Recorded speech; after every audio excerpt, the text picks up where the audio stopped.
Welcome back guys. आज के इस लेक्चर में हम HTML के अंदर फॉर्म टैग के बारे में देखेंगे। लास्ट लेक्चर में हमने काफ़ी सारे टैग कवर किए थे। पैराग्राफ का टैग था, हेडिंग के 6 टैग्स थे, बोल्ड का टैग था, स्ट्रॉन्ग का टैग था, कोटेशन का टैग था, अंडरलाइन का टैग था, इटालिक का टैग था और इसी तरह से स्ट्राइक थ्रो का टैग था, लाइन ब्रेकर था और इसी तरह से सबस्क्रिप्ट, सुपरस्क्रिप्ट, ये सारे टैग हमने जो है ना लास्ट लेक्चर में कवर किए थे। तो ये काफ़ी इंपॉर्टेंट लेक्चर है और अगर आपने ये लेक्चर नहीं देखा तो मैं आपको रेकमेंड करूँगा कि सबसे पहले वो लेक्चर देखें, क्योंकि उस लेक्चर में मैंने काफ़ी बेसिक चीज़ें बताई थी कि HTML का टैग जो आप स्टार्टअप किस तरह से करते हैं, उसका बेसिक सिंटैक्स क्या होता है, ईच एंड एवरीथिंग उस लेक्चर में मैंने आपको बताया हुआ है। तो चलते हैं आज के लेक्चर की तरफ। मैं एक न्यू फाइल बनाता हूँ, कंट्रोल एन से मैंने न्यू फाइल ओपन की, कंट्रोल एस से मैं इसको सेव करूँगा और इसको मैं सेव करूँगा। अब हमारा फॉर्म टैग है तो form dot H T M L से मैं इसको सेव करूँगा। ठीक है, HTML का बेसिक सिंटैक्स लिखने के लिए शिफ्ट का बटन और साथ में 1 का की प्रेस करेंगे तो ये नोट का साइन आएगा, एंटर करेंगे तो ये हमारे पास बेसिक सिंटैक्स आ जाएगा। ठीक है, तो हम हेड के टैग के अंदर जो टाइटल है इसको चेंज करके मैं रख देता हूँ फॉर्म टैग। फॉर्म टैग कर दिया तो मैं आपको ओपन विद लाइव सर्वर करके दिखाता हूँ।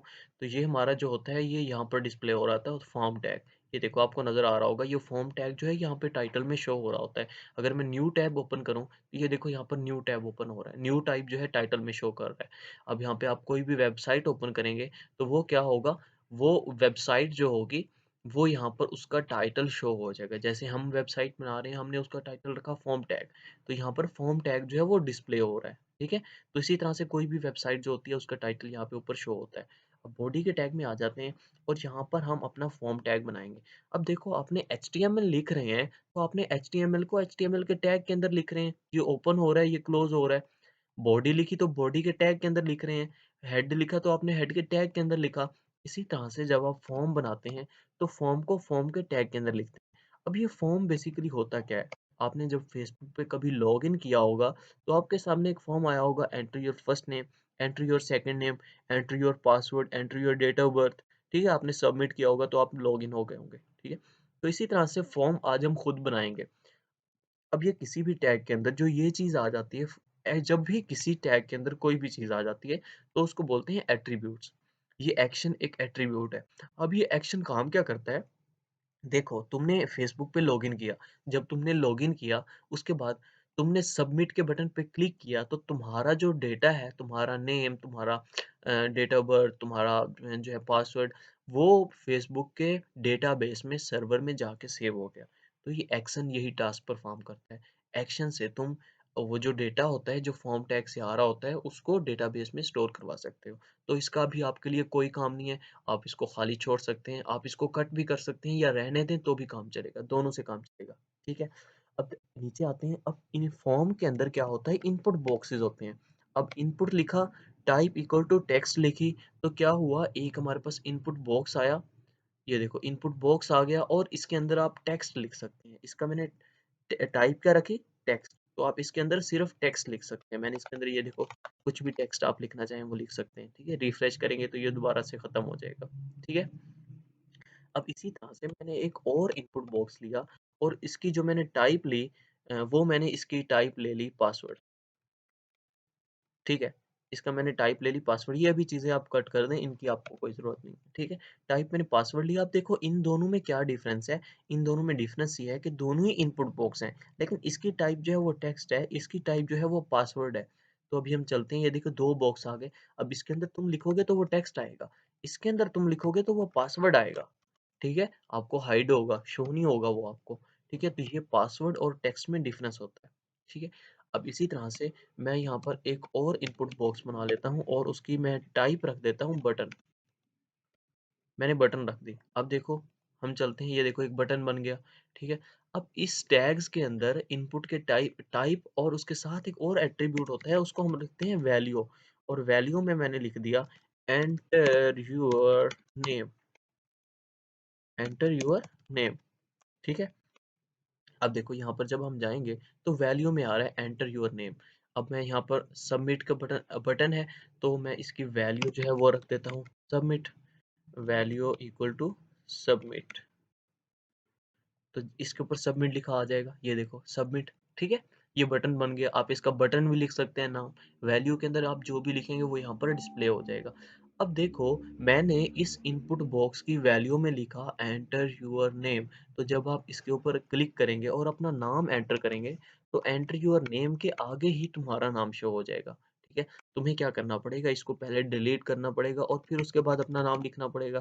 ठीक है, लेकिन जब आपने फेसबुक पे लॉगिन किया होगा तो इसके बैकग्राउंड में लिखा आ रहा होगा एंटर योर नेम। ठीक है, और जब आपने अपना नाम एंटर करना शुरू किया होगा तो वो पीछे से हाइड हो गया होगा। ठीक है, अगर आपने नेम को रेज किया होगा तो वो दोबारा से डिस्प्ले हो गया होगा। तो उसके लिए हमारे पास वैल्यू का एट्रीब्यूट नहीं होता, उसके लिए हमारे पास प्लेस होल्डर का एट्रीब्यूट होता है। Placeholder equal to enter your name. ठीक है, अब प्लेस होल्डर में चलते हैं और यहाँ पर देखो एंटर योर नेम आ गया। अब देखो अगर तुम लिखोगे ना जीशान, तो अब देखो वो हाइड हो गया। इसको मैं कट करता हूँ तो वापस आ गया एंट्री योर नेम। इसी तरह से आप पासवर्ड में लिख सकते हैं। मैं इसी को ही जस्ट कॉपी कर लेता हूँ, कॉपी एंड देन यहाँ पे मैं करता हूँ paste and enter your password. मैंने एंट्री और पासवर्ड कर दिया। ठीक है, तो ये देखो एंट्री और पासवर्ड आ गया। अब देखो मैं क्या करता हूँ, इस इनपुट के आने से पहले मैं यहाँ पर लिख देता हूँ नेम। ठीक है, तो यहाँ पर नेम डिस्प्ले हो जाएगा। उसी के साथ साथ पासवर्ड के आने से पहले मैं यहाँ पर लिख देता हूँ पासवर्ड। ठीक है, तो यहाँ पर पासवर्ड डिस्प्ले हो जाएगा साथ में, ये देखो। लेकिन मैं क्या चाहता हूँ, मैं चाहता हूँ कि ये न्यू लाइन में आए। तो इस पासवर्ड से पहले मैं लगा देता हूँ लाइन ब्रेकर, इस तरह से, फिर एक और लाइन ब्रेकर। ठीक है, तो ये देखो पासवर्ड जो है वो न्यू लाइन में आ गया है। अब तुमने एंटर किया नाम, एंटर किया पासवर्ड और सबमिट के बटन पे क्लिक कर दिया। ठीक है, तो इसी तरह से ये एक फॉर्म बन जाता है। ठीक है, फॉर्म के अंदर काफी सारे इनपुट होते हैं। मैं एक और इनपुट लेता हूँ और इनपुट और टाइप इक्वल टू इसकी मैं करता हूँ रेंज। ठीक है, जब मैंने रेंज किया तो अब देखो ये काफ़ी इंटरेस्टिंग चीज़ है। ये देखो, आप इस रेंज को इंक्रीज करना चाहें, डिक्रीज करना चाहें, कर सकते हैं। ठीक है, तो ये होती है इनपुट के अंदर रेंज। ठीक है, इसका यूज़ कर सकते हैं। इसी तरह से आपने देखा होगा कि जब आप किसी भी वेबसाइट पे विजिट करते हैं, लॉगिन कर रहे होते हैं या आप कोई फॉर्म फिलअप कर रहे होते हैं, तो आपको बोलता है कि जेंडर अपना सिलेक्ट करो, मेल है या फीमेल है। तो उसके लिए इनपुट हमारे पास एक होता है इनपुट, और उसकी जो टाइप होती है वो होती है हमारे पास रेडियो। ठीक है, अब मैंने रेडियो लिखा तो ये देखो हमारे पास एक रेडियो बन के आ गया। आप इसको सिलेक्ट डिसलेक्ट कर सकते हैं। अब मैं दो रेडियो बना देता हूँ। ठीक है, मैं कॉपी करता हूँ और यहाँ पर पेस्ट करता हूँ और इससे पहले मैं लिख देता हूँ select your gender. Select your gender, ठीक है, सॉरी, सिलेक्ट योर जेंडर। और इसी के बाद मैं जो है ना यहाँ पर ये दो मैंने बना दिए और ये देखो सिलेक्ट योर जेंडर आ गया। इससे पहले मैं एक लाइन ब्रेकर लगा देता हूँ, तो बी आर लाइन ब्रेकर, और वापस से चलते हैं। ये देखो एंड सिलेक्ट योर जेंडर। अब मैं इसके साथ इनके नाम भी लिख देता हूँ। तो पहली इनपुट से पहले मैं लिख देता हूँ मेल। ठीक है, और सेकंड के बाद में, सेकंड से पहले मैं लिख देता हूँ फीमेल। सॉरी, मैं यहाँ पर लिख देता हूँ फीमेल। ठीक है, और दैट्स इट। अभी देखो इसको मैं ओपन करता हूँ, ये देखो मेल एंड फीमेल। अब तुमने मेल को सिलेक्ट करना है तो मेल को सिलेक्ट कर सकते हो, फीमेल को सिलेक्ट करना है तो उसको सिलेक्ट कर सकते हो। अभी देखो यहाँ पर दोनों ही सिलेक्ट हो रहे हैं। ठीक है, लेकिन जब हम इनको प्रॉपरली यूज करेंगे, जब हम इसका फॉर्म बनाएंगे, तो उसके अंदर हम प्रॉपर्टी लगाएंगे कि जब आप एक सिलेक्टेड हो तो आप दूसरे को सिलेक्ट नहीं कर सकते। ठीक है, तो ये होता है हमारे पास रेडियो। इसी तरह से हमारे पास और होता है चेक बॉक्स। ठीक है, तो मैं इससे बाहर आता हूँ और यहाँ पर मैं एक और इनपुट बॉक्स बना लेता हूँ और उसकी मैं वैल्यू रखता हूँ checkbox. I think checkbox होता है, चेक बॉक्स नहीं होता आई थिंक।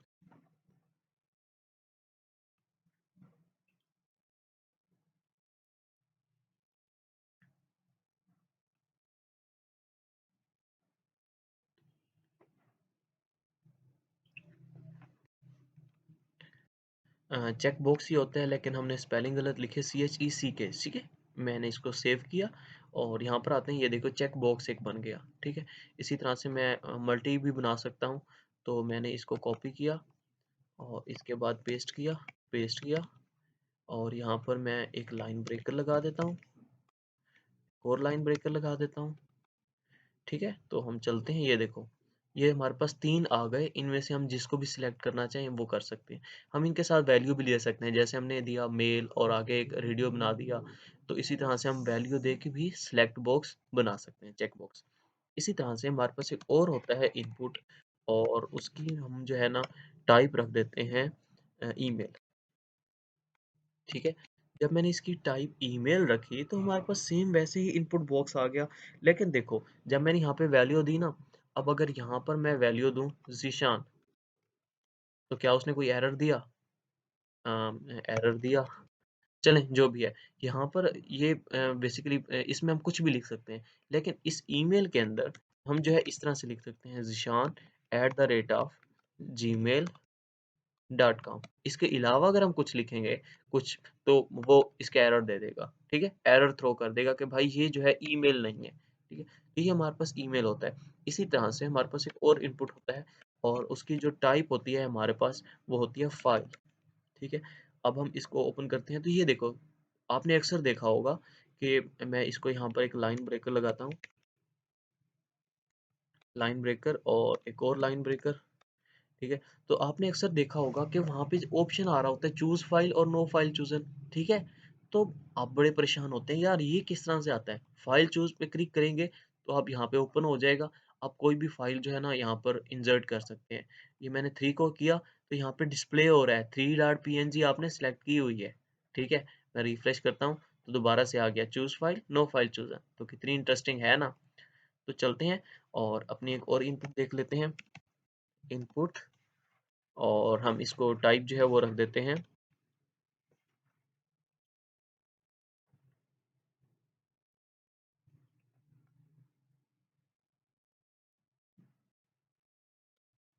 टाइप, हम इसकी रख देते हैं इमेज, IMAG इमेज, ठीक है। तो इससे क्या होगा, जब मैंने इसको ओपन किया, ये देखो इमेज, अब यहाँ पे आप सबमिट पे क्लिक करेंगे तो आप जो है कोई भी इमेज सबमिट कर सकते हैं, ठीक है। अभी कोई भी इमेज सबमिटेड नहीं है, इस तरह से इस तरह का डिस्प्ले हो रहा है, लेकिन कोई भी इमेज जब सबमिट होगी तो यहाँ पर इमेज डिस्प्ले हो जाएगी, ठीक है। ये हमारा सबमिट होता है। तो इसी तरह से हमारे पास काफ़ी सारे इनपुट के जो है टैग होते हैं, आप इसको खुद ट्राई करें। नंबर होता है, उसमें सिर्फ नंबर आप डिस्प्ले कर सकते हैं, उसमें कैरेक्टर नहीं लिख सकते आप।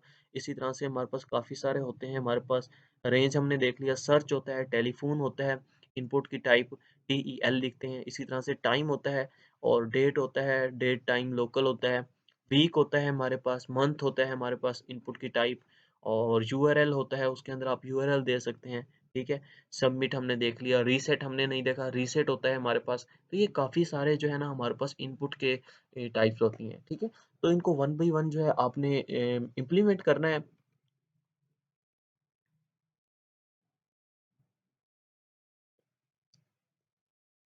इम्प्लीमेंट करेंगे, प्रैक्टिस करेंगे, तो आपको ईच एंड एवरीथिंग जो है क्लियर हो जाएगी। तो आई होप सो कि आपको ये फॉर्म का टैग जो है वो क्लियर हो गया होगा। अगर कोई कंफ्यूजन है तो आप कमेंट सेक्शन में पूछ सकते हैं। And thank you so much for watching my video. If you like my work you can help me by clicking the like button and by leaving a comment, और channel को subscribe करना तो बनता है। ठीक है, थैंक यू सो मच। अल्लाह हाफिज।